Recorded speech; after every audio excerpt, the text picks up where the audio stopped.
Okay, I again forgot the mic was on mute. Hello, hello, hello. Welcome to the stream that answers the question, why will Neil get arrested?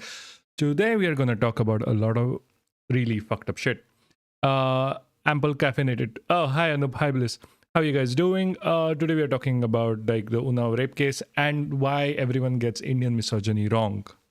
And they're right within their own perspective, but there's a wider perspective that needs to be looked at in this scenario. Yeah, anyway.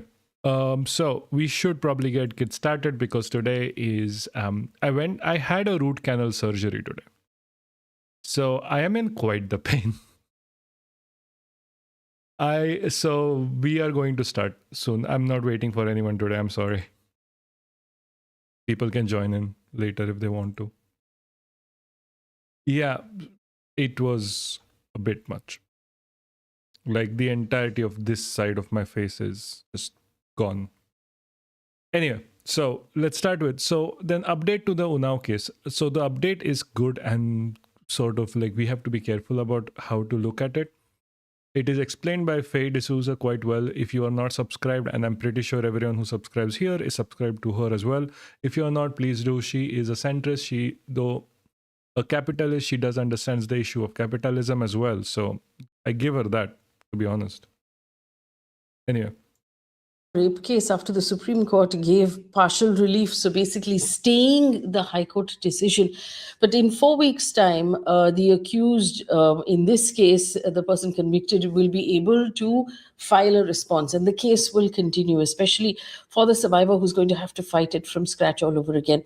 So the stay happened, but again, to be honest with you, the stay just does not mean that he won't be out. He will. The stay happened so fast, everything happened so fast is mostly because they're trying to get him out before elections so he can work towards elections. We remember the visuals of the survivor, her mother, and the activist Yogita Bayana being dragged away from India Gate when they were protesting. What has happened in this case? Yogita Bayana joins me right now. And for those of you who don't know her, and I've known Yogita for many years professionally, she is the founder of a NGO called Pari Foundation. And she's been fighting for women's rights and for victims of sexual crime since the Nirbhaya case. And she's fought and helped victims in over 1,000 cases through this foundation. She's an absolutely amazing person. She works and you should follow her if you specifically don't. with children and with women and has played a pivotal role in amending the juvenile justice laws post Nirbhaya as well. Yogita joins us right now to talk about what is going on in this case, specifically from the point of view of the survivor, remember, whose identity needs to continue to be protected as per the law. Yogita, thank you for joining us and for the work that you have been doing for all these years, specifically on this case. Can you tell us what exactly happened when the Delhi High Court made that decision? Were you already with the survivor? Did she get in touch with you? How did you decide to protest? Back then, when this case happened, I always wanted to meet her, but she was in Unnao. But when she met up with an accident, when the case got transferred in Delhi, that was the time she had that severe accident when she was critical in hospital. That was the time I connected with her. I went to hospital, but of course she was critical. She didn't know that I had come to see her. But I checked on her, and I kept checking on her till then, like till she got discharged from the hospital, because she was there for a few months. So I kept a very close monitoring on her recovery, because she didn't know me, but I was there always in the hospital, making trips. So she knew there is a lady who comes and checks on me. And then when she got fine, when she recovered, and when she was talking and getting back to the fight, then we connected. And since then she's been with us in Pari, and we've been supporting her in various methods. Not legally, because legally she wanted to go with a particular advocate. So other than that, rehabilitation, she got married, now she has 2 children. And every day we were connected, almost every day, through my team. So we were trying to get her on track. We were giving her skill trainings. She wanted to work. She was taking a beautician course. So she was with us 4 5 days ago, and there was nothing like we could hear, sorry, about the case going wrong. Suddenly she's calling. I thought it's a regular call which she does to us. So, but when she called again and again and again, and then I said, what happened? What is wrong? Then she said, this singer's bail he has been granted bail. And she was continuously crying. I could not understand anything. I said, tell me in detail, how could it happen overnight? And where are you? She said, I was called by the lawyer. I said, why? You didn't tell me that. She said, because it was a regular thing. I didn't want to bother you. So I went alone. Though she has security, she has wise security. And then I said, where are your lawyers? Where is everybody? And what is this that, why he got bail? She said, I could only understand bail because she doesn't understand English. So she says, I could understand he's got bail. That's it. My lawyer just said bail, and they went off. I said, how could they do that? They need to tell you why and how. So I said, okay, I'm coming to you. She wanting to go home and just, forget about it, because she was so heartbroken and she was crying and howling, rather, I would say. And she wanted to go home to her husband. I said, you hold on there, I'll come there and we'll figure out what to do next. And we will handle it. So till the time we must have had around 25 calls, and I was constantly on call. By then I reached, High Court area where she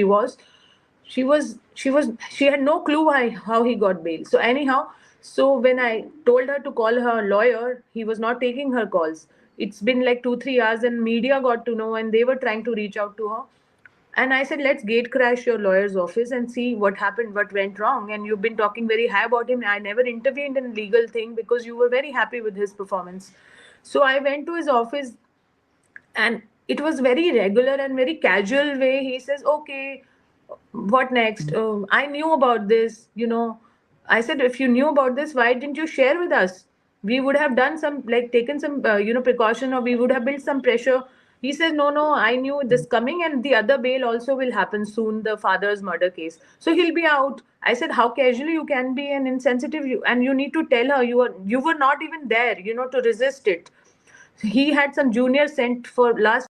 So the thing is, there is a good chance, and I know she's not going to say it, but I might as well, because again, I don't really care. After the last live, I'm pretty sure I have they have enough material to put me out for like 5 years. Go check it out.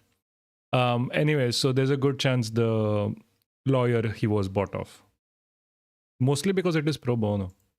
Crucial hearings. So I got little suspicious. I didn't argue with him, but I told him that, what is your next step? He said, we'll figure out after vacations.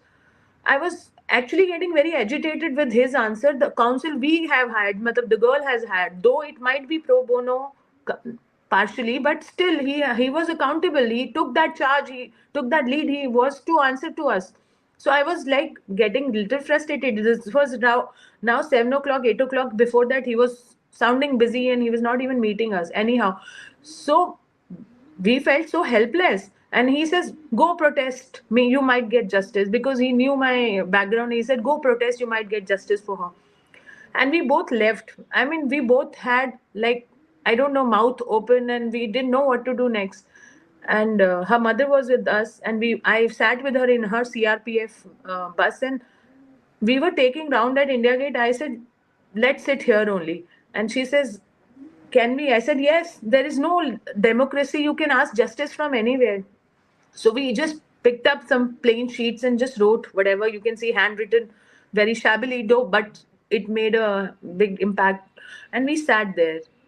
We sat there. See, I don't want to piggyback on the success of them, but this is why I keep saying it is important to protest. Because when even the government is against you, and in this scenario, the government is against them, protesting and public opinion and public outcry works, which we have seen it multiple times.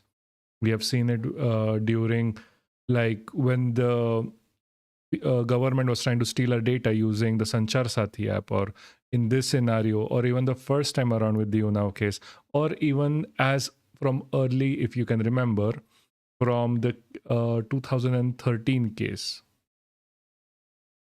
Without anything, I just didn't know what to do. And nobody knew about this case. So people were just passing. Nirbhaya, Nirbhaya case. Quite literally, like 2011, sorry. Nirbhaya case, protesting works. By, they were looking at us, asking what is wrong. We were just sitting there. We're not even making slogans. We were so hurt. We did not even wanted to, like, didn't want to speak also. And she was crying continuously. And I met her, and then of course, I took her there, and we sat there, and the cops came, and cops asked us, why are you sitting here? This is not the place to protest or raise your voice. I said, we were just sitting there. We are not even asking anything. We are just sitting with the placard with the message. They said, this is not the place. So we explained him that this is the case, Unnao case. Today this has happened. So we want to sit here. Despite of that, despite of knowing Unnao case, they dragged this girl and her mother, and I kept telling them that this girl already had that critical accident and she barely survived, and you can't touch her because she has broken limbs all over. She has rods and whatnot, stitches, and she's broken it literally, I would say, and she still has that zeal. I said, do not drag her. Do whatever to us, but do not drag her. But they did not listen. You saw that visual. They lifted her. How mean was that? And We have covered this before multiple times and we will keep covering this again. The government, when it wants you to avoid something or not do something, they will treat you this way. When they don't want you to protest, these people, like the police itself, knew what this was. They contacted their supervisors and they got their orders on how to treat them. This is not just saying like, oh, they acted on their own, even though it might look this way. The supervisor not knowing is literally impossible in these scenarios. Not especially with such a high profile case. This lady has rather Y security. And in that scenario, she was dragged. The government is complicit. I'm sorry. I kept telling them, one of them was drunk also. And they said, drama kar rahi hai ye, like all that, those typical Delhi stuff. And they lifted. I think media definitely has a very big role to play. By then, a lot of media had come there because I don't know, because it was a sensitive place and they got to know. And I went on a live channel where I told that I was sitting there. So I think that picked up, and that's what that triggered people and the emotions, that how they treated that girl, despite of knowing her plight and despite of knowing what she's gone through. And then rest, we can continue the protest. Yogita, there is relief now from the Supreme Court, but do you believe that this would have happened if you had not protested and you had not brought the attention of the media? I would say yes, because as I said, no, our lawyer was also very, I don't know the reasons, because I don't want to say he was sounding fishy, but CBI wouldn't have taken it, would have gone for sure as formality, but it would have taken its own sweet time, and we wouldn't have got justice, because CBI was just doing merely formality. Otherwise, they would have done a better job in High Court. Nobody resisted the High Court order, and when they knew it is going in particular direction, definitely they didn't do their job properly. And I'm saying our council as well. However, definitely this credit should go to the protest, to her bravery, me sitting beside her or not, but definitely she is a very brave girl. Secondly, media for sure, and those 5 days, 6 days on street, I think that triggered the. I don't know if this was just his, what do you say, inner goodness, or this was the absence of Hiren Joshi. But like, credit where credit is due, Arnab Goswami really showed up for this, like for the rape cases. He kind of does sometimes. I mean, good for him. Like, seriously. Like, I never think of hope when it comes to people like him, but I mean, sure. I mean, now, to be honest, don't see this as like a change in attitude. Like, this might just be because Hiren Joshi isn't there, so his payments aren't getting through. So, like, don't think that just because like Arnab Goswami is talking about the Unnao case very well, like he's doing very much journalist stuff which he hasn't done in the past like 13-14 years, doesn't mean he has changed his track. There's just good chance like the payment isn't coming through because Hiren Joshi is not in power or not in place anymore. So, but then good, at least, I mean, this is the power that media holds in our world. Like, because Republic TV picked this up and they were in support of the Unnao case, they really helped a lot in this scenario.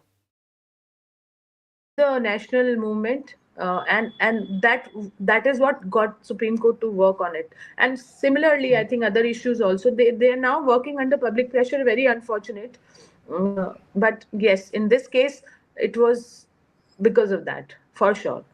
I can't take that away from them. In terms of security risk right now, what are the survivors' fears at this point? She is very fearful, though she has security. Okay, she has got security, but what about her husband? He goes out for work. He doesn't have security. Her mother and siblings. She has 4 siblings, and they don't have security. They stay separately, and of course, the people around. Now, I'm also talking. I'm including myself in it, but there is some Never forget, like, this case did not end with just the gang rape and the rape. This case still goes on, mostly because her father was killed by this person, Sengar.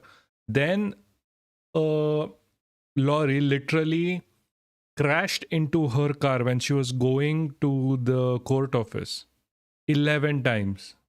11 fucking times. Not once, not twice, 11 times. It killed 2 of her aunts, and she suffered massive injuries all over again. No one in this scenario is safe, especially if this guy is out. Because, see, you don't really need, like, especially in India, if you have never heard, you don't really need to get your hands dirty in India. You'll always find someone, a gunda or whatever, to come in and threaten you. Like, they'll send their guys. Like, Sengar is a gunda at the end of the day. So is Brij Bhushan, so is most of the BJP and Congress. And some or more of the like, just political parties in India are extremely filled with gundas, to the point where, like, even a party that, or at least on paper, wants to do good with the CPIM, their leaders are not just like rape and murder accused. Like, some of them are quite literally like, have gone to jail over murdering someone. So, like, in India, we have to be more careful. Like, there is always like, oh, the government is going to do this. The government, like, we can't depend. Everything happens in India from public pressure. And that is something that we have been continuously told does not work. Why do you think they're harassing the Unnao case rape survivor and Yogita Bayana when they're protesting? Because that is the only way for us to make the government do something. That is quite literally the only way. And for if they want to avoid doing any something, they will try to pressure you out of it. That's why we need to protest. That's why I've always maintained, and I always keep saying, we need to get our hands dirty and protest.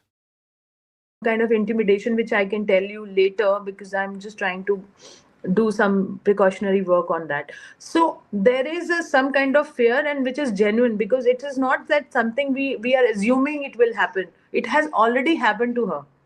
Okay, so she has already gone through this, and the people who were supporting her already have gone through this.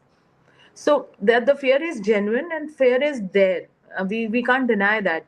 And she Hello. Thanks for coming. Thanks for seeing you. Please like, share, and subscribe the stream. And if henceforward, if we do release a video, please make sure to like it and hit that noti bell, because at the very end of the day, likes matter a lot, especially for small channels. So please do not forget to like the stream. Thank you so much. I'll be back with a different pack. she is living a fearful life, though personally she is guarded. But how much can you live in that fear? Or even if you have gunners outside your house, but still there is a constant threat to her life and people around her. Is she now, is her extended family being threatened now? You told me she was happily married. Yes, she was very much happily married, and she was in it completely, and she that was the only coping mechanism she had, that she had a good family backing, in-laws.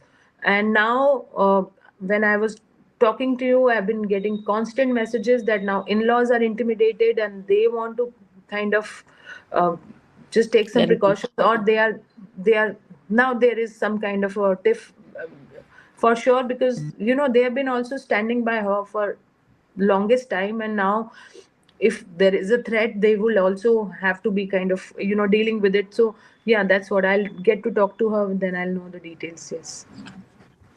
The entire High Court decision was based on the fact that they argued that as an MLA, he is not a public servant, and therefore it does not fall into an aggravated sexual assault. Remember when I said those magical words last stream, that some of these judges have the BJP's hands so up their asses that their mouths move like puppets? Assault of a minor. Do you believe that this, I should what is probably your say response allegedly. to that argument at all? That the High Court viewed an MLA as not a public servant and therefore not someone in power who can exercise that power over a child. Judges are interpreting it like that, so we expect a lot from them. They are sitting in the high court, like it's like the supreme thing before Supreme Court, though. But when you have people sitting with that kind of a wisdom, or it is put on them or whatever is the reason, but it's really disgraceful for a court to say that, because whether he's a public servant or not, it should not define, though technically, though we have severe punishment for public servants, but it doesn't take away the fact that he raped a minor. And minor, I was speaking to her. Also, just saying, an MLA is quite literally the definition of a public servant. To hell with the concept of interpretation of law. There should not be a thing like interpretation of law. Fuck it. I asked her, the school they have mentioned in the order sheet, she has never been to that school. The school they are quoting as a private school. She has never been. They're not going by her date of birth. They are not going by her birth certificate and everything. They are just quoting a school she studied from, and she says she's never been to that school. So there are a lot of contradictions. I don't want to get into it, but major one is whether she's a minor or not, whether he was a public servant or not. She was raped, and for any rape case, when the new ordinance came, 20 years is minimum. So he has served 7 years, I mean, in one particular case, and then he has done what not. I mean, they need to see that. And I just want to simply ask High Court, if this was the case, the best judiciary we have is in lower courts. Let's be very honest. They at least they do their job because they have a lot to do. Because they are the, I mean, if at all there is some level left in judiciary is on the lower court, because they need to perform. So if they have taken their time, if they have given this judgment, you are saying, okay, she was not a, matlab, what was that judge in lower court? It means he's Yeah. not done CBI anything. Special Court. Yes. Yeah. So at this point, with this relief that the Supreme Court has given, obviously with 4 weeks, there will soon be fresh arguments placed by Singer's team. Her team CBI will have to respond, which means that all of this gets opened up all over again. It's going to drag out now for months and months and months. Mentally, emotionally, what sort of a space is she in? She's not in good space at all after what happened, as I said. But she got a lot of public support, which is the only motivation she has right now. Otherwise, what I'm hearing right now, her in-laws are also not in that frame of mind. So, the whole thing, she has a 1-year-old daughter, 2-year-old, 3-year-old son. I mean, everything goes for a toss. You just can't be there for everyone, and then fighting the battle, meeting so many people.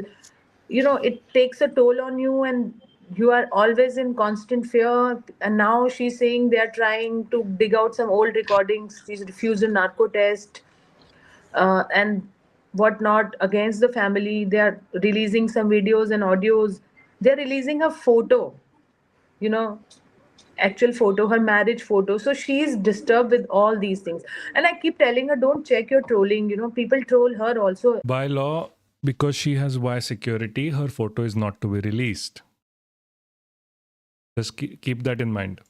And you saw one of the lady who reached out to the protest site with support banner. That disturbed her a lot, and she really wanted to counter her. I said, don't worry, I'll go on your behalf, I'll talk to her. I said, don't ignore these people. Just ignore them. Like, you do your bit, and that's it. We are with you. 99% people are with you. Even 1% or less than that. I would not even say 1%. I think that was the only lady, and another one so-called men's right activists are with that man. 2 in India are with her. Rest are with you. So why are you worried? No, I have to ask her why she's here. So I went and asked that lady. I said, you sit here on protest. I'll check with her why. Life imprisonment. Then I went to that lady and asked her and countered her, whatever. So, If you I mean, haven't seen which lady she's talking about, let me just show you a video because this is Deepika Bharajwat. She's a men's rights activist. She is an absolute scum of a human being, to be completely honest with you.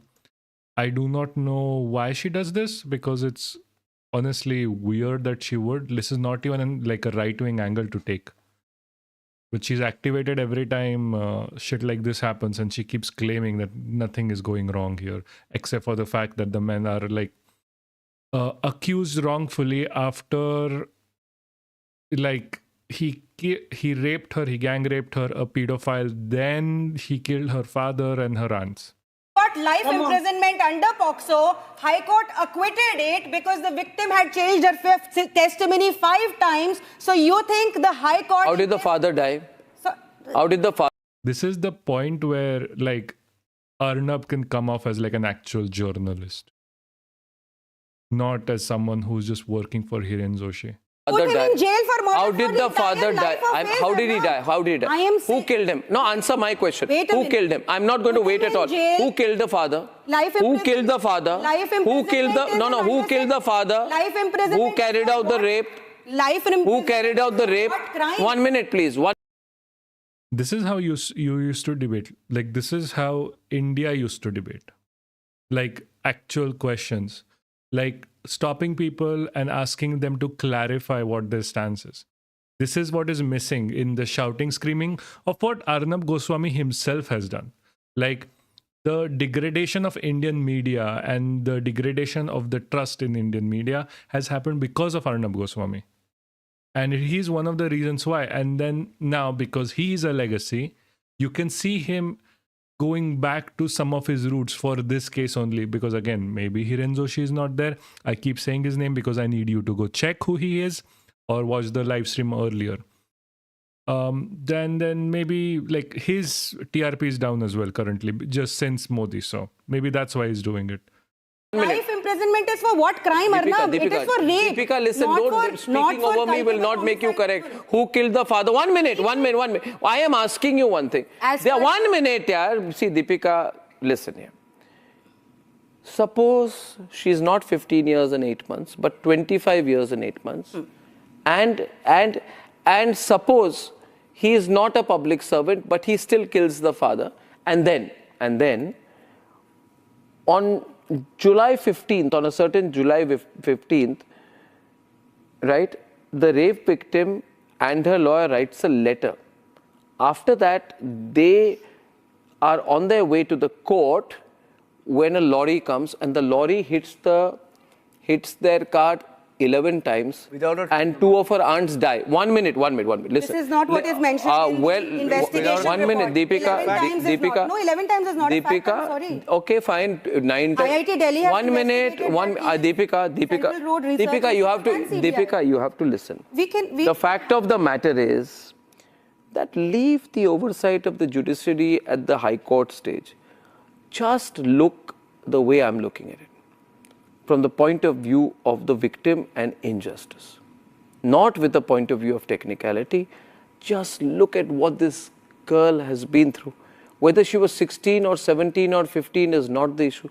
Her father is killed. Why? Because she fought. Her aunts are killed. Why? Because she fought. And now you are telling me that she has the temerity not to note whether she was raped at 2 o'clock or 4 o'clock? See, this is the thing, right? This is how you should be a journalist. People have forgotten that. He himself has forgotten that. This is how you should be countering someone who is vile and gross like Deepika right here, right now. There literally should be no love lost if Sanger tomorrow drops dead. Honestly, that guy needs to get the Fasi. I am not someone in favor of capital punishment, but at this point, when it like this much, even my bounds break. He should at least be languishing in jail, but he's not because of the Indian government. Like, seriously, how do you justify any of this? Like, I know how Deepika Bharadwaj is going to justify this, saying like this is a chase against the guy for like raping this woman, and he was like unjustly accused because what? because the lady couldn't remember, like it was 2 or 4 a.m. That's why what she'll say. That's why it's unjust, not because he's actually a rapist. And he's like a proven rapist even. It's not like there was ever any doubt that he wasn't a rapist. It's not like there is mounting proof that that he's not a rapist. There's nothing of that sort. She's just making the argument for absolutely no reason. Anyway, going back to where is this? Sorry, there is too much things to talk about. Too many tabs open at the same time. Jesus. Oh, it's tab.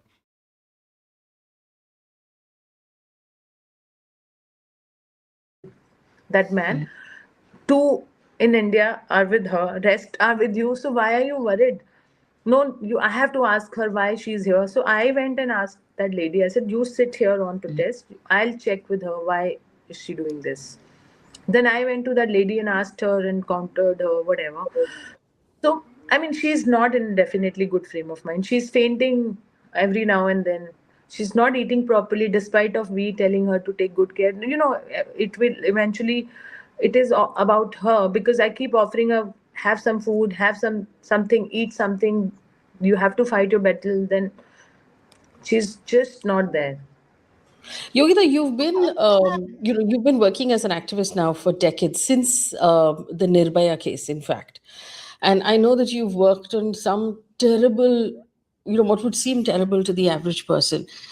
But this particular, balance of power between the accused and the survivor, and the fact that the accused has this unlimited ability to keep coming back.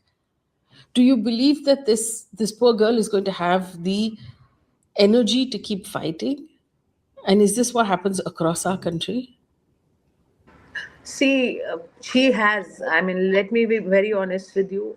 This particular girl has a lot of energy to fight.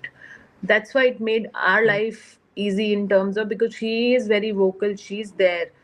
However, unfortunately, other victims. I wish we could do that for Kiran Negi because I didn't see that zeal and the parents left to fight.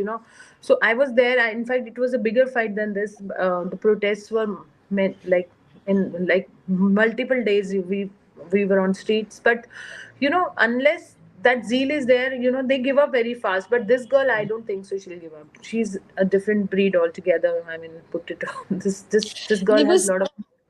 there was one media interaction, Yogita, in which she mentioned that Brijbhushan Sharan Singh is also one of the supporters of Kuldeep Singh Segar. Is that true? How are they two connected? So they are from UP and they were in the same party. And then he was a MP, he was a MLA around the same area. And they are from the same fraternity because they both are, I would say, rapists. One got convicted, one did not get convicted.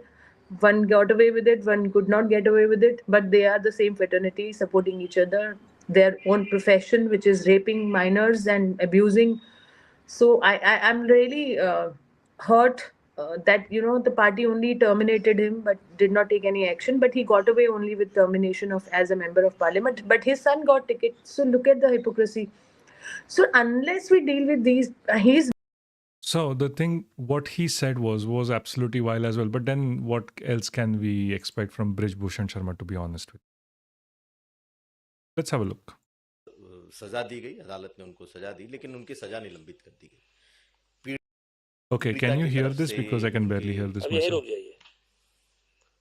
Honestly, if I can go the rest of my life not looking at this motherfucker's face, I would be very happy. क्या किसने दी? Court ने। निलंबित किसने किया? Court ने। तो आप जब कुलदीप सेंगर को कोर्ट ने सजा दी तो आपने कोर्ट का सम्मान किया, तब आपको अच्छा लगा। और उसी कोर्ट ने अगर कुलदीप सिंह सेंगर की सजा निलंबित कर दी तो इस पर प्रश्न कहां बनता है? The prashna banta hai from the fact that the judges who gave him bail are extremely right-wing judges. They have consistently been supporting whatever the government wants to do, and we'll come to it why. So, and like this guy got out scot free. Let's not forget, he got out scot free by sexually harassing wrestlers of India who won gold medals for the country. They did not get any support from anyone on that sort. They had to give up. तो इसका मतलब आपको court पर भरोसा नहीं है। जब उनको कोर्ट पे सिर्फ गधे भरोसा रखते हैं, स्पेशली इंडिया में। सजा दी गई तो आपको अच्छा लगा, उसी कोर्ट ने दिया, और उसी कोर्ट ने जब सजा को निलंबित किया। So the question to ask here is like, okay, if the court gave him the saza in the first place, why would they remove it? Were they wrong the first time? In case inquiry court judges पे करो जिसने किया, make sure everything is correct. How can you repeal a decision that is already taken? Aren't you saying that the courts are worthless then? किया तो सवाल क्यों खड़ा होता है, और क्यों लोग सवाल खड़ा करते हैं? Because people want justice, unlike you. You are a serial harasser. जो आरोप थे वो बहुत आरोप तो मेरे ऊपर भी बहुत तगड़े हैं। Yeah, you should be in jail. The only reason he got out is because he is an important key aspect in BJP winning. Like his voter base doesn't do anything against him. That is the only problem. That's why he keeps winning. The only reason is because he will intimidate and threaten anyone who goes against him. And that is something that has been normalized. आरोप तो मेरे ऊपर भी बहुत बड़ा, विश्वव्यापी षड्यंत्र हुआ है मेरे साथ, विश्वव्यापी षड्यंत्र हुआ है मेरे साथ। I have no idea what he meant. अपने देश के साथ साथ और कंट्री के भी लोग थे आपके मामले में जी। Should be in Canada fucking में jail. प्रदर्शन हुआ, यूएस में प्रदर्शन हुआ, खालिस्तानियों ने प्रदर्शन किया, किसानों ने आंदोलन किया, देश की सारी You पार्टियां आ should be गई, in jail. तो इससे बड़ा षड्यंत्र किसके साथ हुआ? And yet you are out. Imagine the gall of the entire government to look at like mounting evidence against this guy and then be like, we still want him out. We like rapists. अरे बलात्कारी जनता party. तो मैं तो अपने आप को अपराधी नहीं मानता। आज कहाँ है षड्यंत्र obviously. करने वाले? But he is one. आज किस कोने में पड़े हुए हैं, कोई पूछता है उनको? तो ये हर विषय पर सवाल उठाना बहुत गंभीर आरोप है। अरे तो आरोप है तो उसी गंभीर आरोप के कारण ही तो न्यायपालिका ने उनको सजा की थी, और उसी न्यायपालिका No, he has no value in his argument anyway. I'm just showing this off at this point to make a further point further. Like he's a worthless little cretin. Like जूती की इज्जत नहीं मेरे पास इसके लिए. He's worthless as a person. He should be kicked out of India, like or kicked out of earth. We don't need people like him. पालिका ने समीक्षा की, कमी को ढूंढा वकीलों ने, अब उसी न्यायपालिका ने छोड़ा, तो चित्त भी मेरी पुट भी मेरी, दोनों तरफ से मेरी। तो क्या कुलदीप सेंगर को फांसी दे दी जाए, जिंदा कच्ची फांसी दे दी जाए? I mean, if you mention it. ये बात फिर उठती है कि नैतिकता की बात आती है, नैतिकता की बात। नैतिकता किस नैतिकता की बात आप करते हैं? किस नैतिकता की आप बात करते हैं? क्या नैतिकता कहेगी तो किसी को फांसी दे दिया जाएगा? I think that's how the law works. हमारे यहां नैतिकता नहीं चलती, कोर्ट है, कोर्ट है। So is he saying that the courts are not fair or don't protect the people? भावनाओं से ये देश नहीं चलता है, कानून से ये देश Literally चलता the है। only reason he is out of jail right now is because the BJP loves him. That is the only reason. कानून ने सजा दी और कानून ने छोड़ा। असर तो लेकिन है कि अब दोबारा से अदालत में फिर से सीबीआई मामले में जा रही है। वो सब चलिए, कुछ होगा। वो हमारा विषय नहीं है, वो हमारा विषय नहीं, विषय सिर्फ इतना है। So the first time around, CBI absolutely did nothing. They were told to sit down until there was a public outcry against it. कि न्यायपालिका ने उनको सजा दिया था और न्यायपालिका ने उनके सजा को निलंबित किया। Not the same people. Like they want you to think that, oh, these are the same people who let Sengar go. That is not true. This was a new judge bench that let him go. Not like this was a right-wing judgment that let him go. Not the original ones. Like if it was the original one, sure, there would have been a conversation. But this is like they sat new judges and then they let them go. They overruled the earlier judgment, which is fucking bullshit. किया, इसलिए धरना प्रदर्शन और ये नाटक नहीं होना चाहिए. न्यायपालिका का सम्मान होना चाहिए. हाँ, आप Please, supreme I'm court done जा with him. सकते हैं. I'm honestly done with him. Like, I don't want to go back to listening to him. Like, I can go away without listening to him. But then again, let's just finish this because I have bigger points to make that are far more important than Brij Bhushan Singh. It's very powerful, by the way. Because when I stood with wrestlers, he tried to intimidate me also, and he sent He's a few gunda, people like, to kind through of and through. do some, some illegal, kind of some violence with me. He sent people. So, and it was a message. He's a very, very goon kind of a intimidating kind He's a of gunda. person, and that's why even the wrestlers had to back out from the fight. This is very unfortunate. So this guy supporting this fellow is very natural and very filmy, though it might sound, but For our viewers who don't remember, Brij Bhushan Charan Singh was the president of the Wrestlers Federation in India, who was accused on multiple counts by multiple female wrestlers of sexual harassment. And he's Not even the still, I proper mean, he has inquiry, not by been the way. held accountable. Yogita, I do want to ask you though, for the kind of work that you do with survivors of crimes of a sexual nature who need help, how much pushback do you get for standing by them in cases like Hathras, in this case? powerful people are involved and high and mighty they are involved, I think there is a threat and there is always a pushback. People they have their own trolling army, they have their own goons around them. So that's He is stopping just short of saying, can you punish someone with privilege? Exactly. That is the whole point. Like, they want to create this narrative that some people are just better than others at this point. it's very given that they try to intimidate you.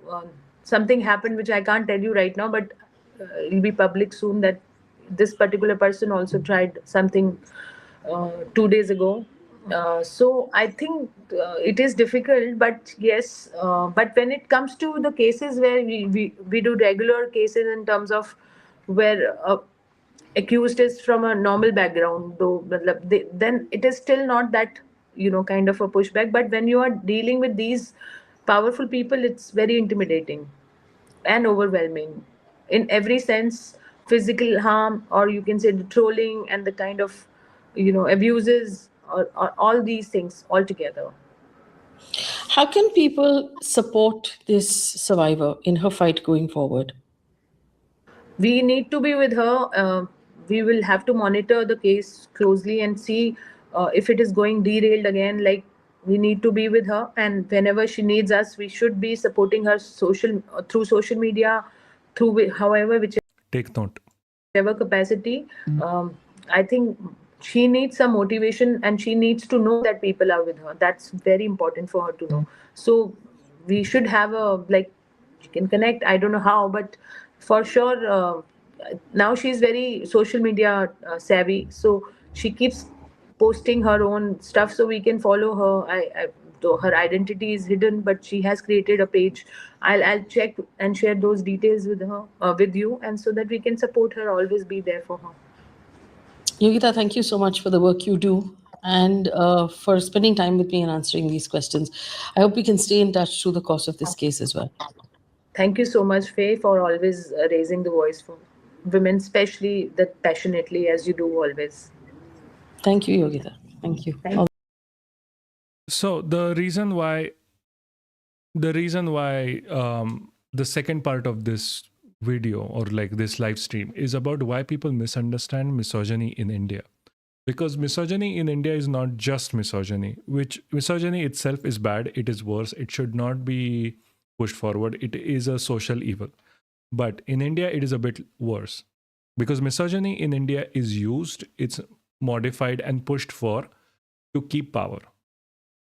And a lot of times when we are talking about misogyny, we don't talk about it in the terms of like, this is something that is constructed and developed in people's mind. Rather, we are only like, oh, this is just like men versus women issue.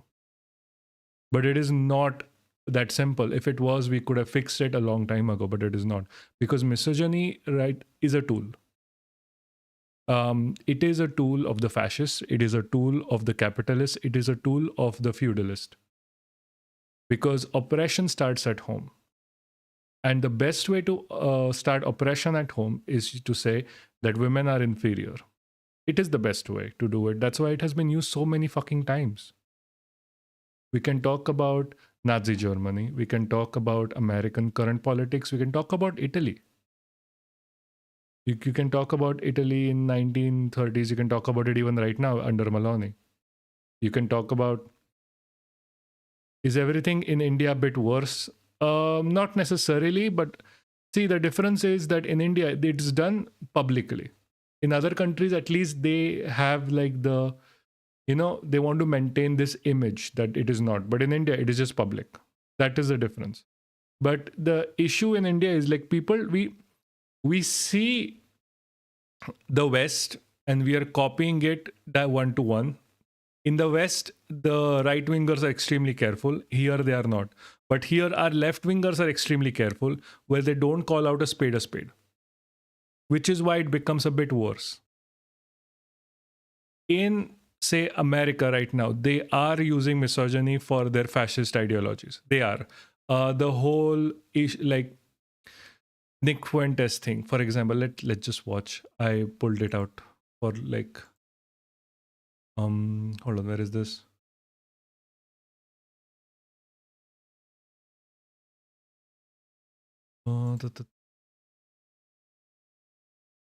We are actually also going to talk about Hitler. Where is this? Okay, I can't find it. Someone send me the Nick Fuentes video. Because it's like literally I'm checking for it right now and it's gone. Oh, found it.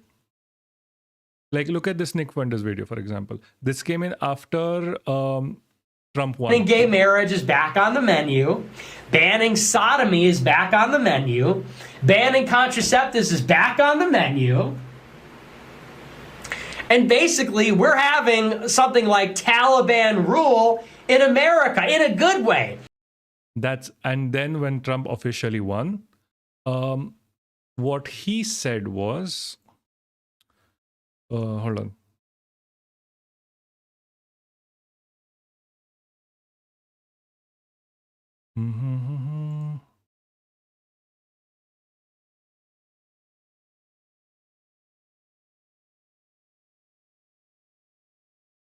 This thing. How can I show you guys? Yeah, I'm going to cut this out later. Don't worry.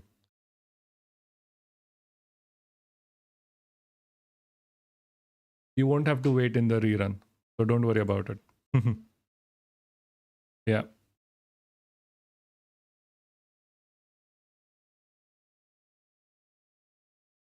Images.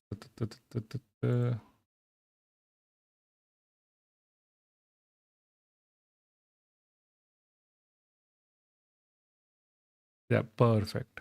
Found it.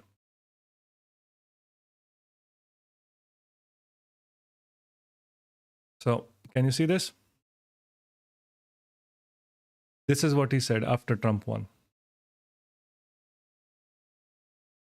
In America, for example, misogyny is openly used against women. It is openly used as a form of oppression, but it is also called out. Several women called it out. In India, it does not happen. When it comes to justice system, it definitely is more than a bit worse, especially because justice being delayed so much that sometimes both parties may be long gone before the case is heard. Exactly. Delaying justice in India is a way of denying it, that is for sure. And it is, again, by choice. It is not because of like, it is not because like there are like actual delays or there should be delays. We have enough resources to hire more judges, to hire, like make more time for judicial review, to make more time for cases to be heard, but we are just not doing it. That is the problem. Justice delayed is justice denied, but people here don't want cases to go forward, especially the government.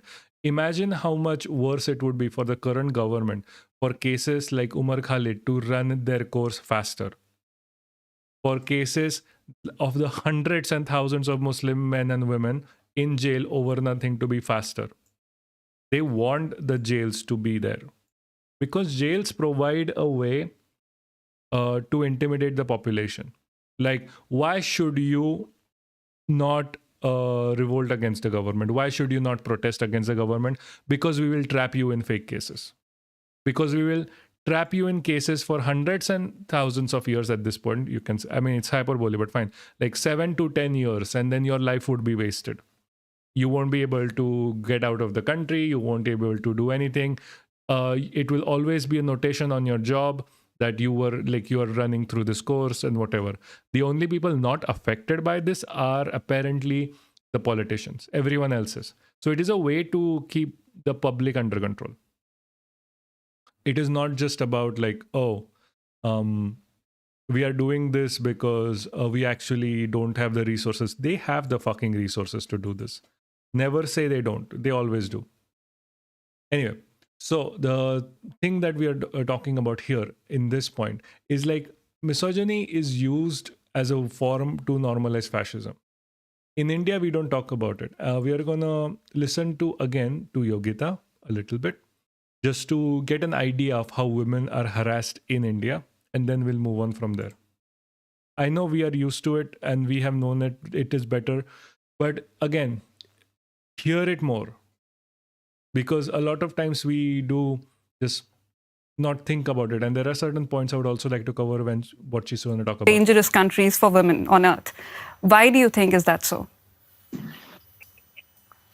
It is because of the brutality, and definitely we can't compare with the other two countries, and the challenges they have are different than what we have.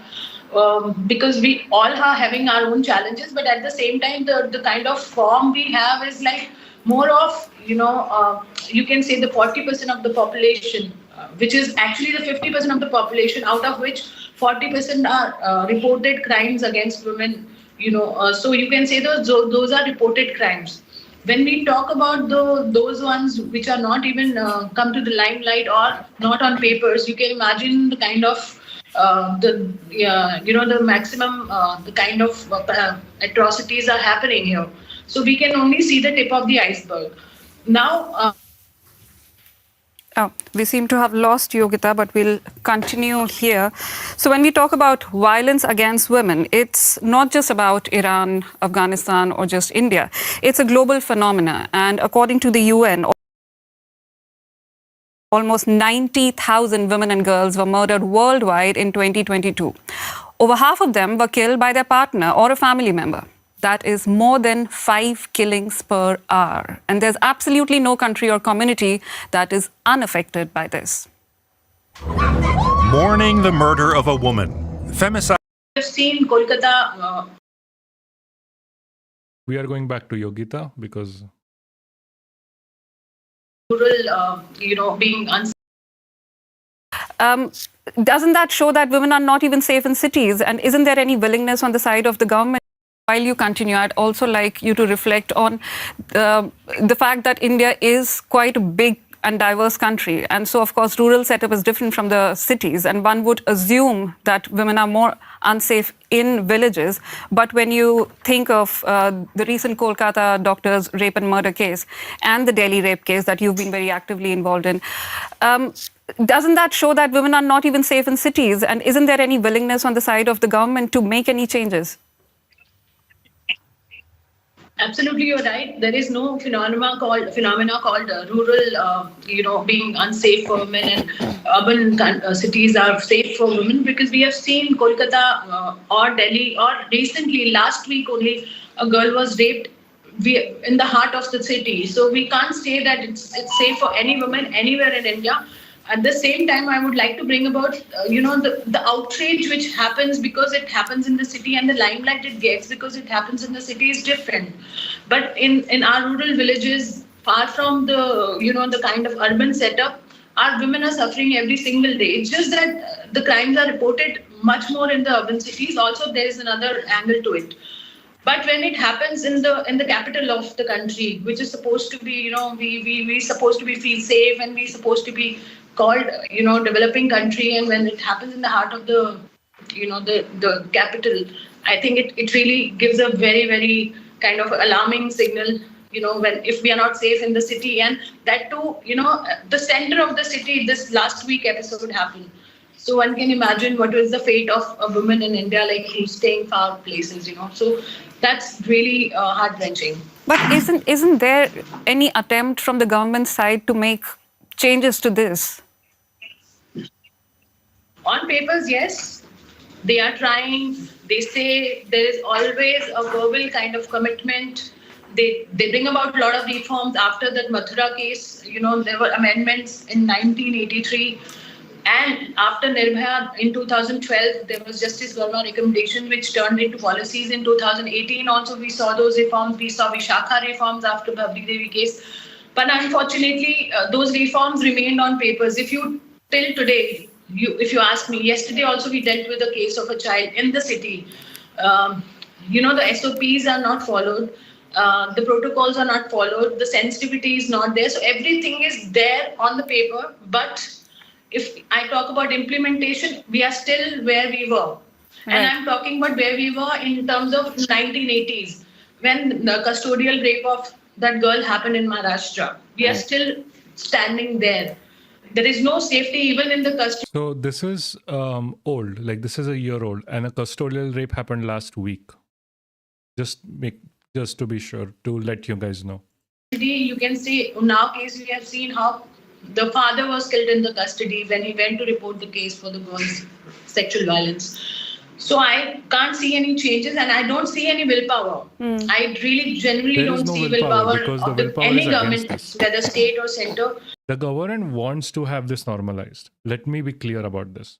To really take it on in a mission mode, they just do talking about it. They show their sympathy, but unfortunately, they don't want to work on it, and they think it's not their election agenda or not their priority anymore. All right. So things have changed on paper, but there is no willingness on the side of government. That's what we hear from India. So she's mentioned. Okay. So why does this happen? Hold on. Then pile on a healthy dose of bias due to many factors, privilege being big one. Exactly.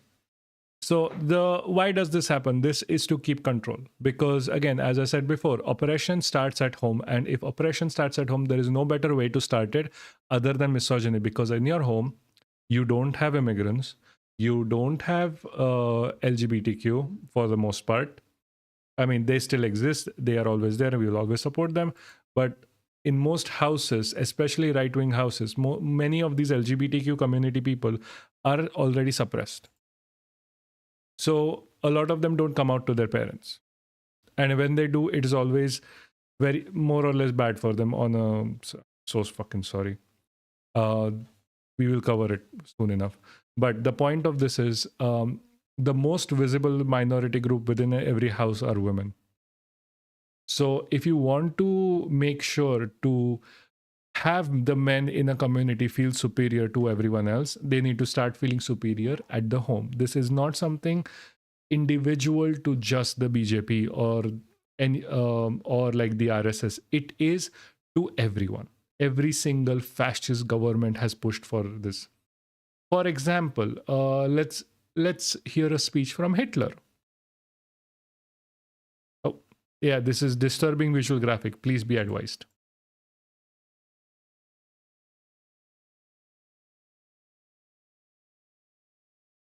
Guys, can you hear this? No.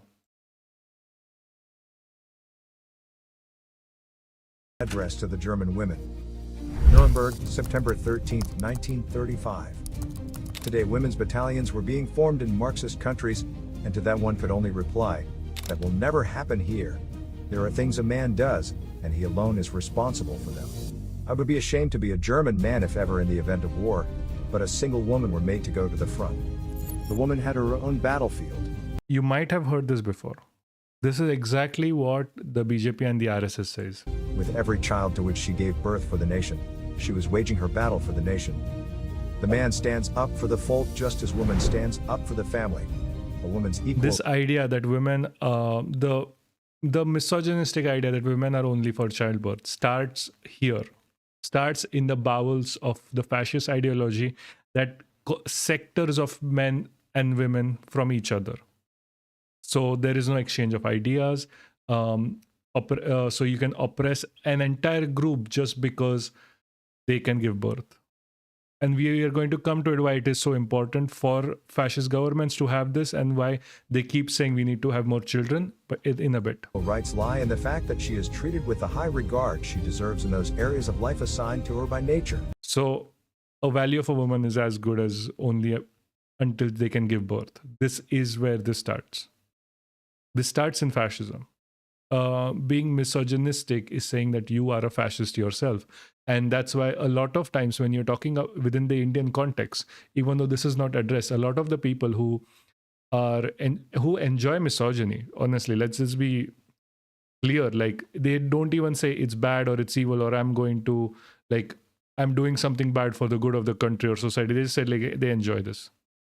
They like it this way. There's a reason for it. Because they enjoy fascism, because they want it. They want a dictatorship. Women still respected brave, daring, and determined men, and men had always admired and been attracted to feminine women. These were the two opposites which attracted each other in life. And if good fortune would have it that these two people find each other, then the question of equal rights became superfluous, for it had already been answered by nature. It was no longer equal rights, but a single unity. Man and woman represented two intrinsically separate natures. You can also see this in Manusmriti. And then the second phase of this comes in where, a woman is only for the house and she can't go out. She has to dress a certain way. The pallu shade that comes in. In men, reason was dominant. But more stable than this was the emotion evidenced in women.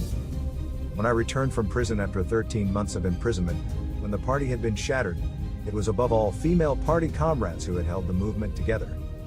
They did not succumb to clever or reason-oriented deliberation, but acted according to their hearts, and they have stood by me emotionally until today.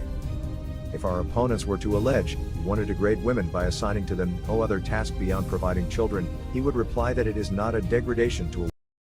It is degrading because you are deciding the task for them.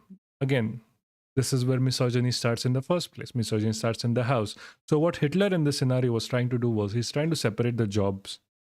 So any Nazi man can say that, oh, you are a woman, you're not supposed to be here, you're not supposed to be there. He was making it permissible for the right-wing, Hitlerian, Nazi man to be openly sexist. And you have to understand, this is the 1930s. We assume that everyone was sexist in the 1930s, but that was not the case. Sexism and misogyny is not inbuilt in humans. It comes in because of propaganda like this. That's why men, and especially men in power, have been giving this speech over and over again. Over and over again. You can replace Hitler here with, who's the late guy? Mohan Bhagwat. He has given this exact same speech. That's why we are going to come to RSS as well. RSS also gives a speech like men and women are separate. They have defined roles, like gendered roles, whatever bullshit that he spews. It comes from here. People need to be aware of this. Like whatever Andrew Tate says, it comes from this right-wing old ass rhetoric there is that make sure that fascism has a place in this world. It's nothing else. That's why, like, there is a reason why Trump loves Andrew Tate and why India protects its rapists like Sanger or Brij Bhushan and whatever, because they create permissibility like Hitler did for sexism. And sexism is especially important for a fascist government. A woman to become a mother, but the contrary, it is her utmost elevation. There was, the Führer continued, no greater nobility for a woman than to be the mother of sons and daughters of a... Like even in an absolutely evil corporation like the Nazis, you are expected to either be a mother or nothing. You would argue that because Hitler literally ran out of bullets and ran out of people to continue the war, he would have been like, oh, we need women as well, like equal rights. I don't know. Because Hitler came out as a socialist at the start, but that was not true. That was a lie. This is where it shows.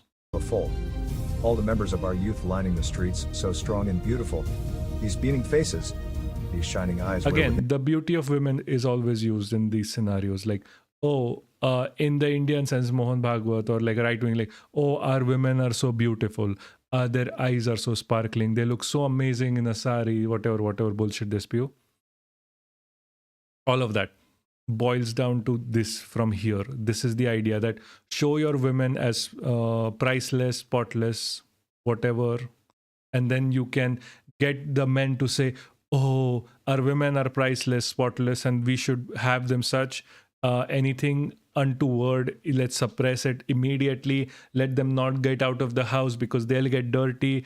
They're only good for motherhood because it's the highest position they can be on. All of this comes from like old age fascism. And it still rings true in India.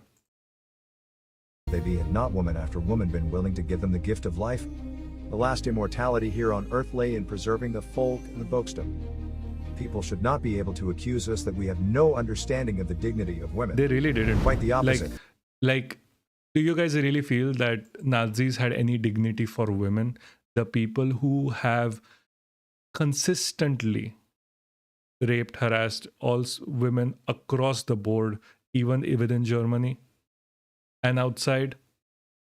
Similarly with Zionists, when they talk about like the dignity of women under Israel, when they have like just recently raped the woman, the journalist who came on the global flotilla summit. In India, Modi talks about like women's safety. And then we have seen harassment and from like people like Brij Bhushan, who's protected by the Modi government and being supported by the Modi government. Like these are two faces of this coin. On one hand, a fascist is always going to say we need to protect our women. And on the other hand, they are going to be the reason why these women are not protected or why these women are harassed and oppressed. Like, for example, this is Modi's speech. Jharkhand की demography, यहां की पहचान को बदलने की साजिश हो रही है. इसलिए जेएमएम, कांग्रेस, आरजेडी घुसपैठियों का समर्थक गठबंधन का ठप्पा बन गया है. क्योंकि घुसपैठिए इनका सबसे बड़ा वोट बैंक बन गए हैं. जेएमएम और कांग्रेस मिलकर इन घुसपैठियों के फर्जी कागज बनवा रहे हैं. इनके हर गलत काम का संरक्षण कर रहे हैं. यहां तक कि जब कोर्ट में इनसे पूछा गया तो वहां भी इन्होंने झूठ बोला कि घुसपैठिए हो ही नहीं है. घुसपैठिए आदिवासी बेटियों को निशाने पर ले रहे हैं. Again, with the whole idea that women are threatened. That is the first thing that happens, especially with fascist governments like this, is that they will always go to women first. Is because they always want to show you that, oh, we are protecting the women. But how are you protecting the women? Are you giving them equal rights, equal place in the like society? Are you making sure they're protected at night, especially outside? They'll be like, no. We are protecting you from minorities who, by statistical evidence, do not commit more or any crimes against women as compared to the crimes by the majority. But that's not what they are protecting in the first place. They are here for fascism. They are here, and I'm going to say this again, to implement this idea that you are good to go if you want to oppress anyone, and that oppression starts at home. So you are okay to oppress women at home. That's why when shit like the Unnao case happens, that's why when shit like the Nirbhaya case happens, or like literally pick any case in the past, how many so years, or like how many cases we see every week, the government surprisingly is always on the side of the accuser, especially when the person is big within the BJP. There is also one more video here. Yeah. Want to put it out there For for the example. benefit of our viewers. If you're seeing a missing BJP spokesperson face, that invitation did go out. The BJP has chosen not to appear on this particular. Ma'am, there are multiple times the Congress also says no. So let's not politicize this. Again, this is political because Sengar is a BJP MLA. We saw this before. Sengar is a BJP MLA. He has done everything. This happened is the exact same way with the Brij Bhushan case. Just want to put out the information there. Ma'am, let's not get into an argument on this. I just want to put the information out. I want to bring in, ma'am, am I allowed to bring in our other guests? Can I just bring in, Yeah, he stood with Brij Bhushan as well. Why do you think happens when he's like crying on the internet, like saying like, oh, we are going to protect the women from like the infiltrators, but not from the people in the next door in the same house? Like, remember, marital rape is still not a crime in India, and marital rape is the highest instance of why a lot of women actually say they have been raped by their own fucking husbands. Because it's a plan. It's moving. The whole idea behind this comes because, again, I'll say this again, because oppression starts at home, misogyny becomes a very valuable part of the fascist ideology. To get the men to oppress women, the women that they are close to, makes it easier for them to oppress someone they don't know. This is why misogyny is used time and again across the ages as the first domino to a misogynistic regime. If you want to do more reading on this topic, the Discord server, actually, I post all of these links onto the Discord server right after. So the Discord server has a link. I'll show you the document here. It is a document that has been written within Ireland talking about misogyny and fascism. I actually have it printed with me right now. I don't know where I kept it right before. Maybe it's behind me. I apologize for that because I am a bit messy most of the times. But okay. Where's this document? Yeah. So this is a document from, come on, start.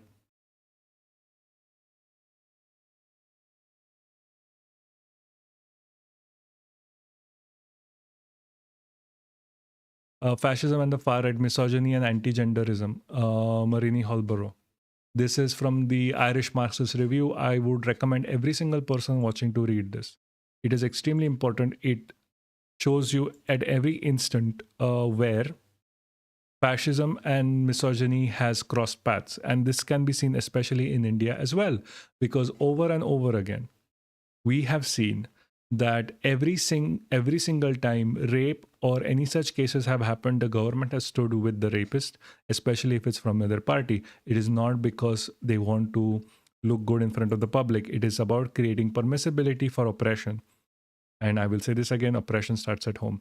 So the problem of misogyny, as I say, is far deeper within India.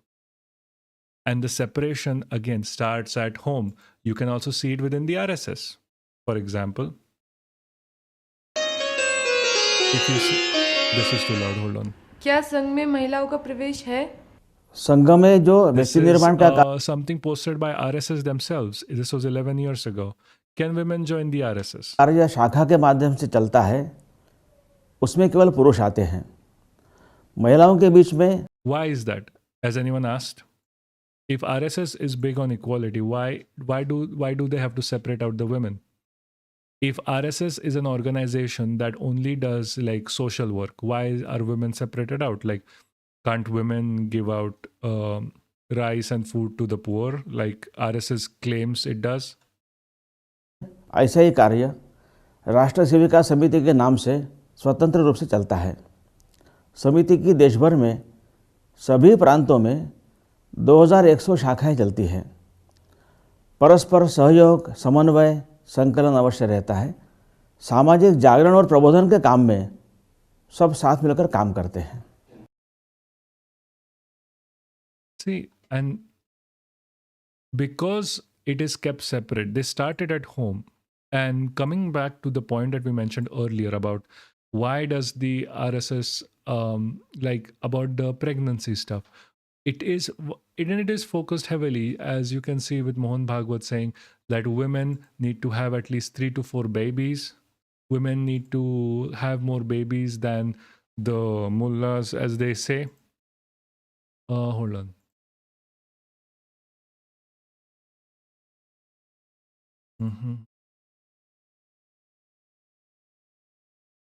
Yeah, found it.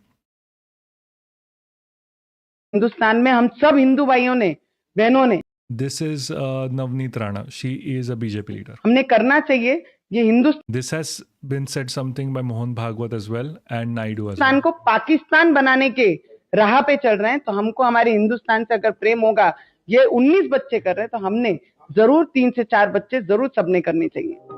And this is not just stopping at just BJP. Like, this is not just hysteria, oh, that Hindu khatre mein hai because they are going to be outnumbered by Muslims in India. The propaganda starts here. It starts at misogyny. Because when you have a fascist government, what they always focused on is children, culture, and nation. That is the only thing they focus on, because that's the only thing that gives people this sense of accomplishment without doing anything. Especially children, to be honest.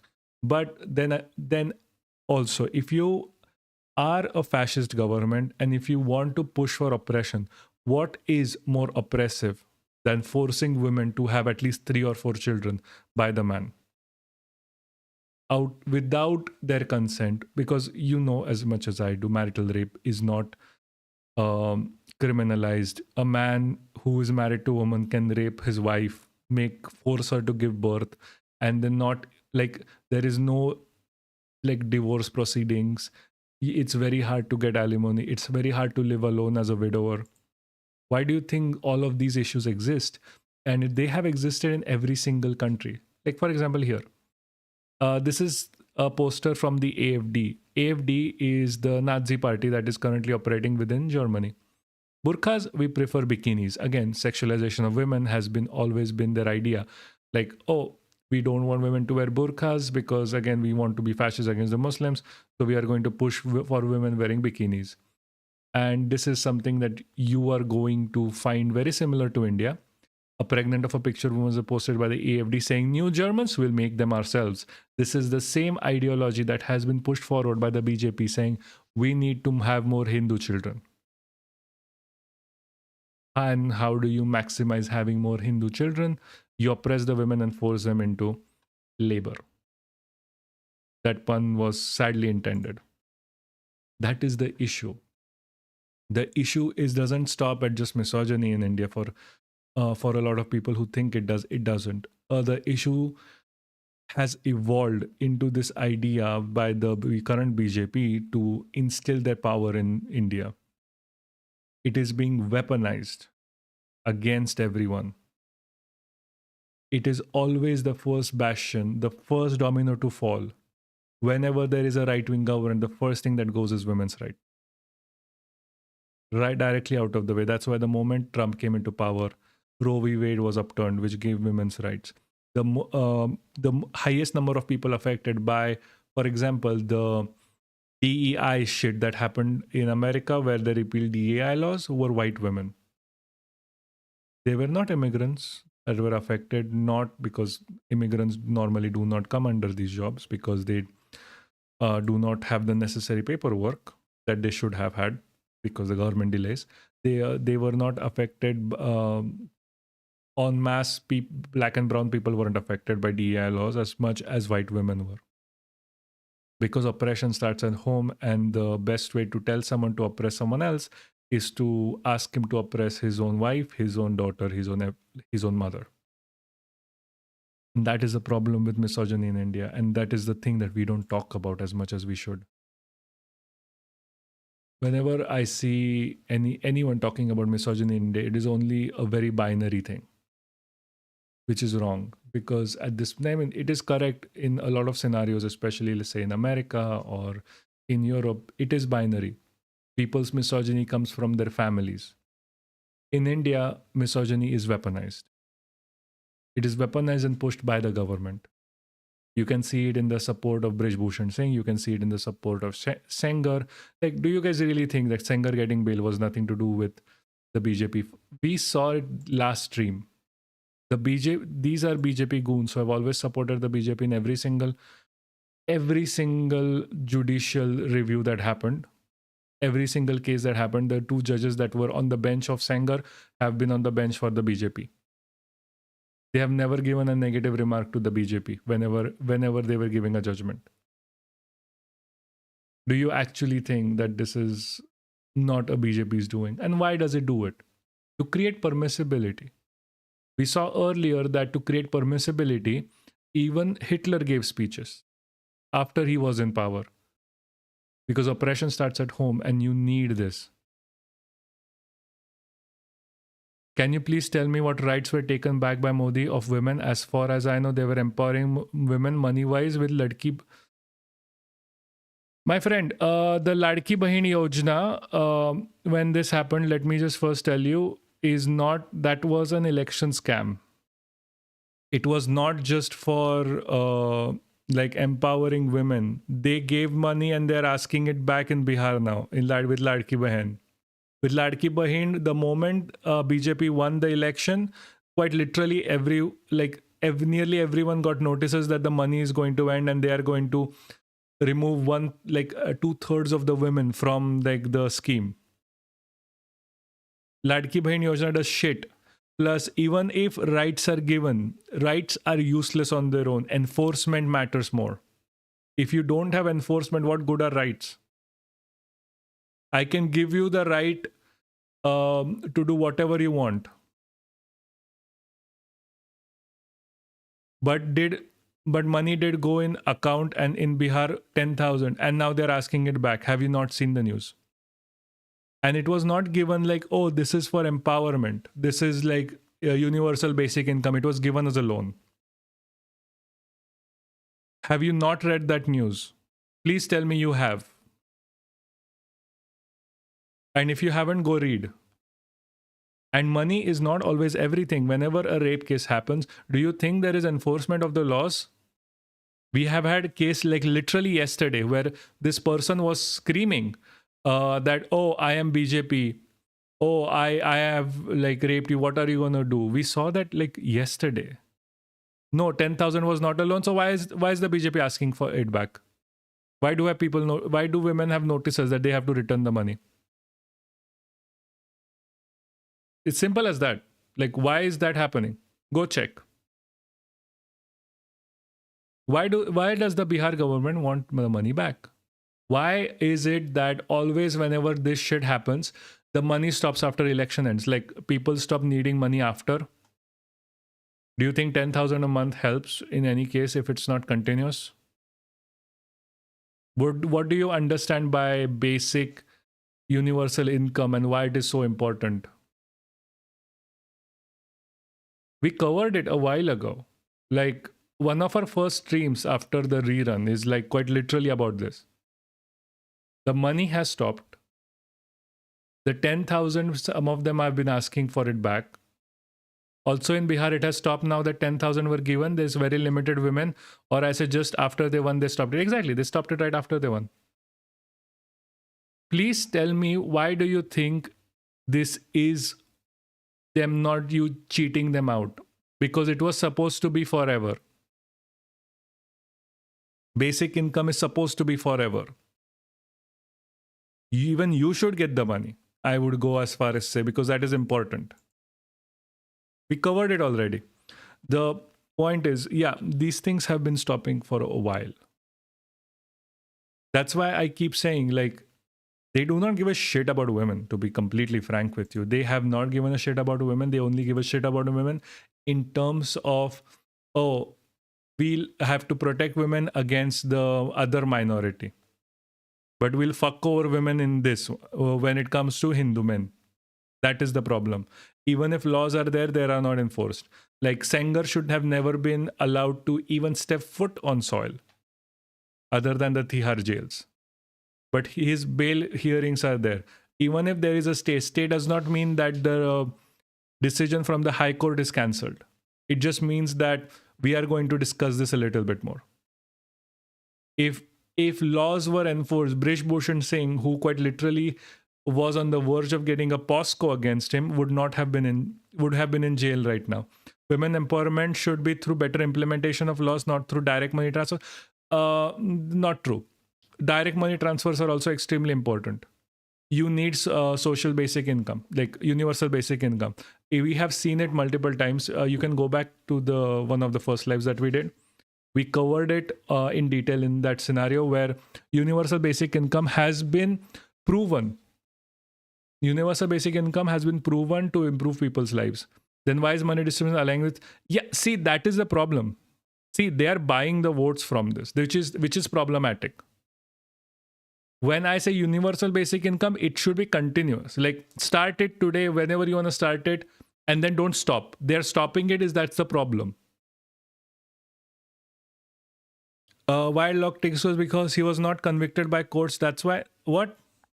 Again, Roman, I need you to be more eloquent when you write, because I can't always understand what you say. Why did law take its course and he was not convicted by courts? That's why. What? Again, what? They could just announce a blanket universal income scheme for women across the country. Yes, they should. And that would really help. And we have seen it work in different regions across Africa. They did studies on this. It has worked every single time. But it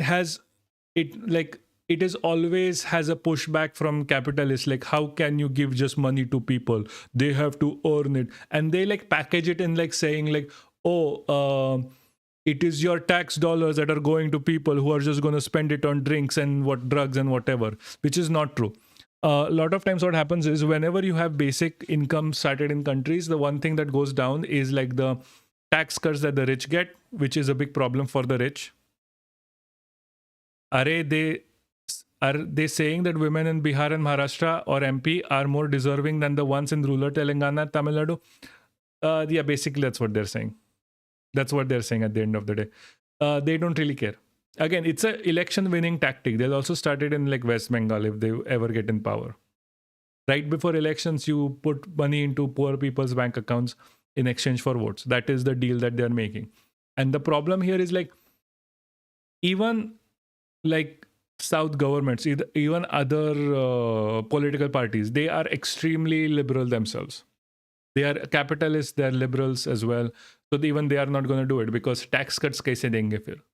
So they don't do it. So like BJP comes in, they do this and they get the votes, they buy the votes. But if say a government has universal basic income started from the start, people's lives improve, they get better education as by default. Because then they don't have to worry about like, oh, मेरा बच्चा education लेगा, अगर education लिया तो वो time पे काम को कैसे जाएगा? They don't have to worry about that shit. That's the, difference. They should start it from the start. Like, रुकना कभी नहीं चाहिए था. And it is like a necessity at this point. Like, India में extreme poverty इतना ज़्यादा है that it is a necessity at the end of the day. Oh, I think I understand what Roman said though. Like, why? Like, initially he was put in jail and then he's out now. So initially he was only in jail because there was massive protests. Don't forget. People forget, like the law only worked because there were protests, not when law didn't work when there wasn't protests. That's the thing. Anyway, what were we saying? Like, before Roman, what did we say? What were we talking about? Yeah, so misogyny in India is, hold on. Giving money to poor is the best thing for the market because poor is much more likely to return the money to the market than exactly. Exactly. It is better for the market. Like when you give like tax cuts to the rich, the money accumulates at the top. When you give direct money to the poor, they actually spend it because they need to buy food, they need to buy clothes, they need to buy healthcare and whatever. Like they need to go to the doctor. Again, healthcare also needs to be. But that's a whole other topic, to be honest. I feel like we're missing something. There is another thing that we want to do. how women are treated, but fine, whatever.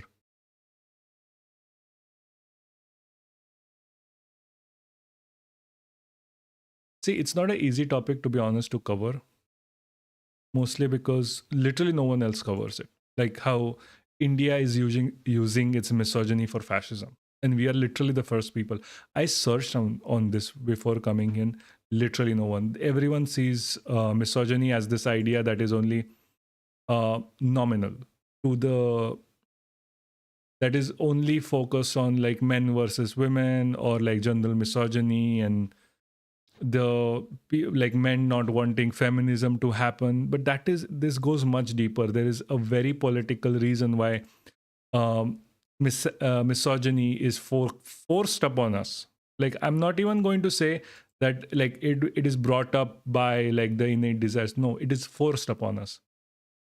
Like one of the lives we covered, the manosphere. Why do you think Andrew Tate has such a big following in India? Why does Elon Musk or Trump or even Modi push for Andrew Tate a lot more than they push for someone like Yogita, for example? There's a reason for it. Right-wing people require by nature misogyny because again, oppression starts at home. And who better to teach oppression on, like for, rather than women in your house, especially when it comes to the right-wing government. There's literally no one better. Like you are told that the women in your family are not good enough. And then you are told to do the same thing that you do to the women, to the minorities and whatever. They are running a training course.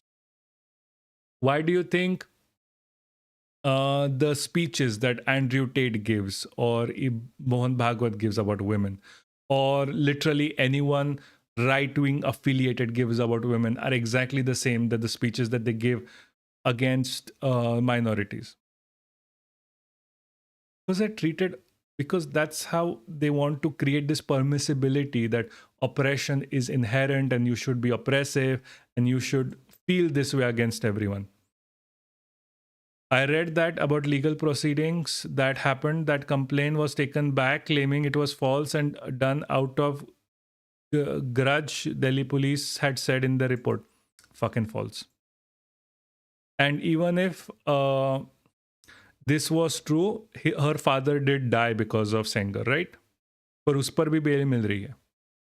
Her aunt still died because of Sengar.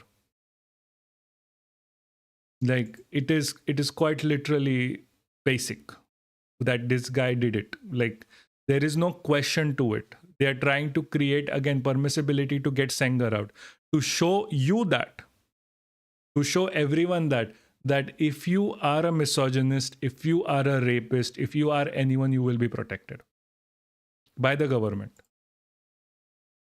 That claims of rape should not be taken seriously. That you can just freely rape someone and you'll be fine as long as you are with the BJP or with the RSS or anyone who's like impactful. It creates permissibility. That is what it is. Why do you think the judgment that gave the order was so highly right-wing? Like, why those two specific judges? Ask yourself. Hold on. Let me just show you the thing that we covered this last time as well. But let me just show you this again. Where is this? Jesus, give me a second.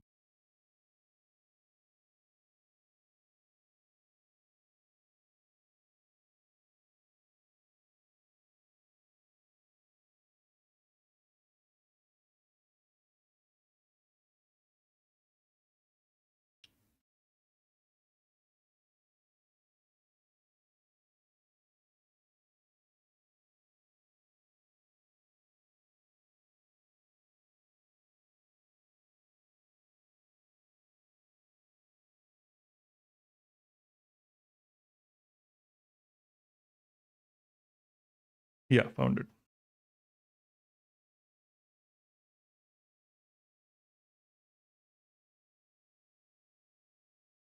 Okay.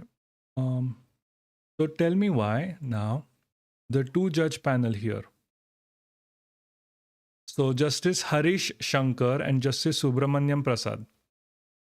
Harish Shankar was a special prosecutor for Godhra riots case concerning Modi. Ram Janmabhoomi case, important to the RSS. Controversial, he gave controversial statements that the Brahmin communities have historic ties to Hindu revivalism. Denied bail to Umar Khalid Sarjiliman. Subramanyam dismissed the plea that was accusing the BJP government of bulldozing Muslim properties. Directed social media platforms to remove critical posts on alleged fraud by Isha Foundation of Sadhguru Jaggi Vasudev. Denied again, was also on the panel that was against Umar Khalid and Sarjiliman. Tell me why it's these two judges. Do you think it is quite like just cause the judges were made to preside over this?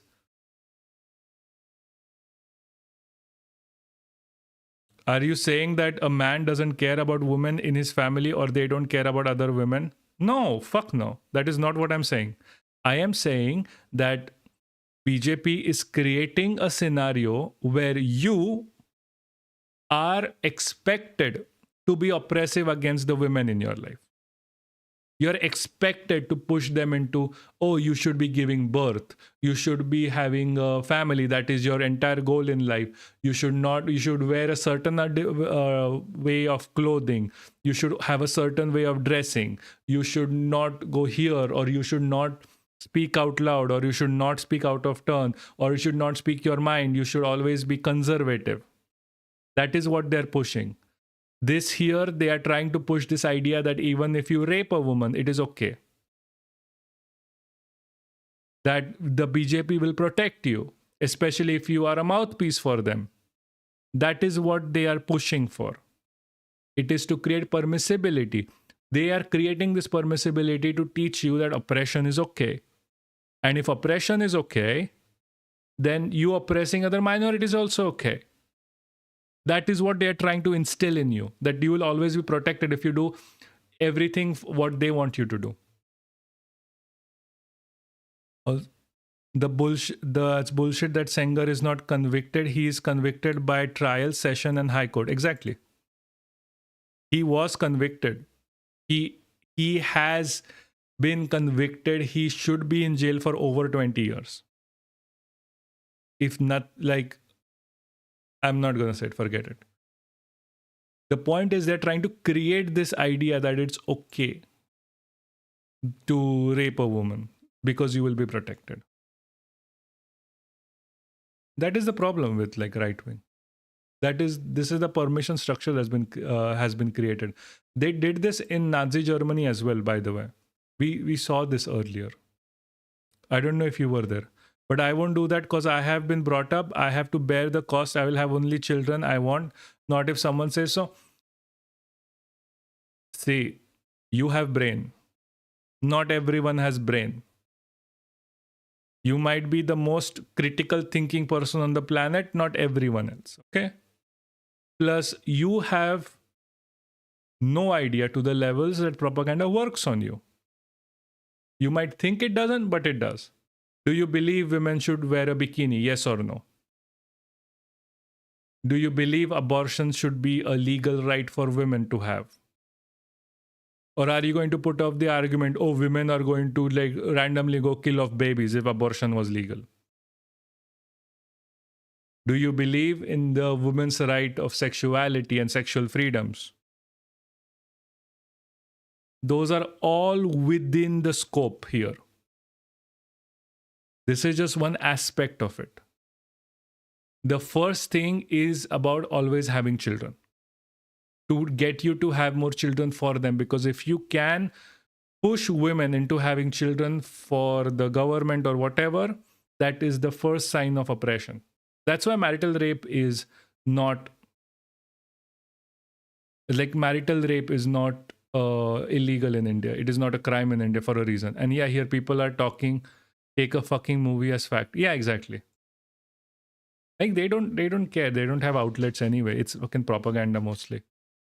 Like not many people talk about this. I will tell you, like we will be the first people to talk about this issue and then nothing. They'll only talk about this in a very binary sense of the way. Nobody's going to talk about like, oh, the government is doing this for a reason. It is just us. Literally. Again, that's why. Like the stream, share the stream, hit on the fucking noti bell. At the end of the day, I still have to be here and be relevant, I guess. Whatever. Anyway, do you guys have any more questions? Because my pain in my face is getting worse.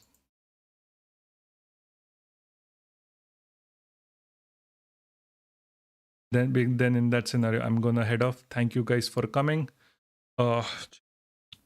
Also, if you have seen this, I have been holding on to this all this stream. It's an ice pack, mostly because I had root canal treatment right before. My dentist is going to fucking love the stream. Yay, Bonzi! Yeah, take care. Every guys, take care. Bliss will talk later about the issues. I really do want to talk to you about this. We'll figure something out. Don't worry about it. Don't stress about it. It is fine. It happens. It happens so much. Like at one point, it is just. Anyway, that aside, fuck. That aside, I should say. Thank you so much for coming, guys. We'll have the next stream on Thursday. Thursday will be the 1st. So we are having the stream on the 1st. New year. Let's do something nice. As I said, like the stream, subscribe, and share. Seriously, share. We really need to grow. I can't keep saying this over and over again. Good night. Shabba khair. Thank you guys for coming. I'll see you on Thursday.